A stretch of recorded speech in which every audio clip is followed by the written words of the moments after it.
حامد و مصلي و بعد به هدف بهبود نظم ترافیک در سطح کشور و همچنین جلوگیری از حوادث ترافیکی، وزارت امور داخله مقررات تازه‌ای را در خصوص وسایط نقلیه خلاف دست افغانستان وضع نموده است.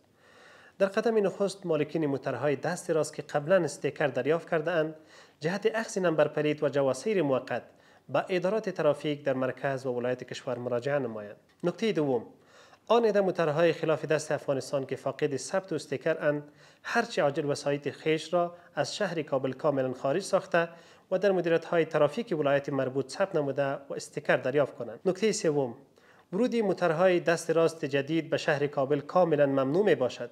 تنها وسایطی که قبلا در کابل استیکر شده اند می توانند برای اخذ نمبر پلیت موقت وارد کابل گردند.